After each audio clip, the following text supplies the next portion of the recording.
कार्तिक महात्म्य 14वां अध्याय। हे राजन, इस प्रकार उसको धर्म पूर्वक राज करते देखकर देवता क्षुब्ध हो गए। उन्होंने देवाधिदेव भगवान शंकर का मन में स्मरण करना प्रारंभ कर दिया। कितने ही प्रकार से स्तुति की, तब भक्तों की कामना पूरी करने वाले शंकर जी ने नारद जी को बुलाकर देव कार्य करने की इच्छा से उनको देवपुरी भेजा। शंकर भक्त नारद भगवान शंकर की आज्ञा से देवपुरी में गए। इंद्र आदि सभी देवता व्याकुल हो शीघ्रता से उठकर श्री नारद जी की स्तुति करने लगे।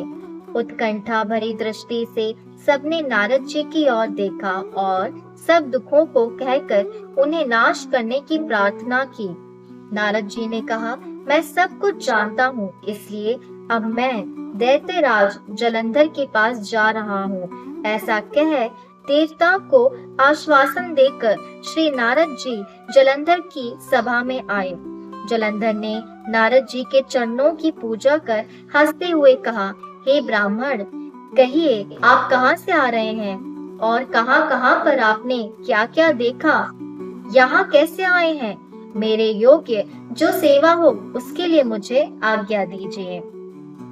जलंधर के इस प्रकार के वचन सुनकर नारद जी प्रसन्न होकर बोले, हे दानवराज महाबुद्धिमन जलंधर, तुम धन्य हो, क्योंकि इस समय सब रत्नों के भोक्ता एक तुम ही हो। हे दैत्य श्रेष्ठ, अब आप मेरे आगमन का कारण सुनिए, जिसके लिए मैं आज यहाँ आया हूँ। हे दैत्यराज, मैं स्वेच्छा से कैलाश पर्वत पर गया था, जहाँ 10,000 योजनों में कल्प वृक्ष का वन है।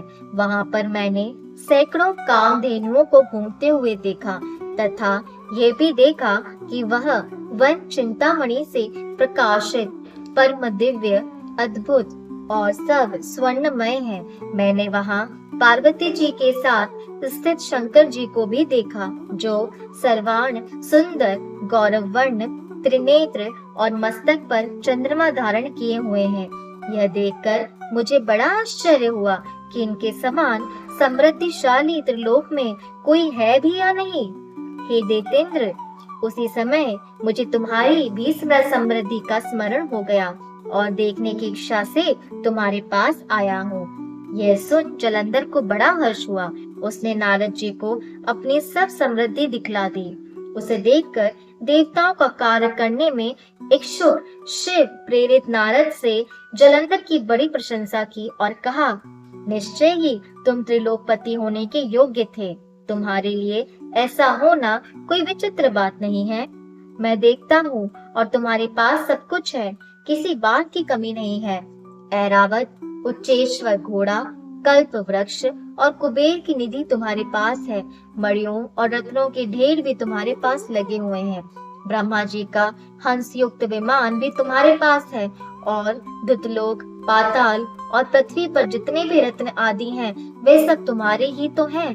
मैं तुम्हारे इस प्रकार के रत्न ऐश्वर्य को देखकर बड़ा प्रसन्न हूँ, परंतु तुम्हारे पास कोई स्त्री रत्न नहीं है, इसलिए तुम्हारे ये सब कुछ फीका है।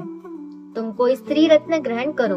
नारद जी के इस प्रकार के वचन सुनकर दैत्य काम से व्याकुल हो गया। उसने नारद जी को प्रणाम करके पूछा कि ऐसी स्त्री कहाँ मिलेगी जो सब रत्नों में श्रेष्ठ हो। यदि ऐसा रत्न कहीं मिले तो मैं उसे अवश्य लाऊंगा। देवर्षि नारद बोले, ऐसा रत्न तो कैलाश पर्वत पर योगी शंकर के पास ही है। उनकी सर्वांग सुंदर पत्नी देवी पार्वती बहुत ही मनोहर हैं। उनके समान सुंदरी मैंने आज तक नहीं देखी। शंकर से बढ़कर समृद्धिवान दूसरा कोई नहीं है। उसके इस रत्न की महिमा तीनों लोगों में कहीं पर भी नहीं है। तभी तो परम विरक्त आत्माराम शंकर भी उसके वश में हो गए। देवर्षि नारद उस दैत्य से ऐसा कहकर अन्य कार्य करने की इच्छा से आकाश मार्ग से चले गए। 14वां अध्याय यही समाप्त होता है। कार्तिक महात्म्य 15वां अध्याय। राजा प्रथु ने नारद जी से पूछा, हे नारद जी, तब दैत्यराज ने क्या किया? वह सब मुझे विस्तार से सुनाइए।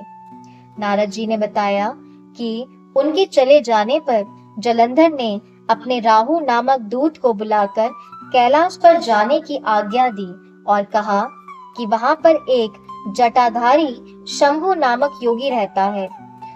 उससे मेरा ऐश्वर्य कहकर उसकी सर्वांग सुंदरी भामिनी को मेरे लिए मांग लाओ। यह सुनकर वह दूत शिवजी के स्थान पर पहुंचा, परंतु नंदी ने उसे क्षमा सभा के भीतर नहीं जाने दिया, किंतु वह अपनी उग्रता से शिव की सभा में चला गया और शंकर के आगे बैठकर उनकी आज्ञा ले सब संदेश कह सुनाया। फिर तो राहु नामक दूत के ऐसा कहते ही भगवान शूलपाणी के आगे पृथ्वी फोड़कर एक शब्द वाला पुरुष प्रकट हो गया, जिसका सिंह के समान मुख था और जो कि मानो दूसरा नरसिंह था।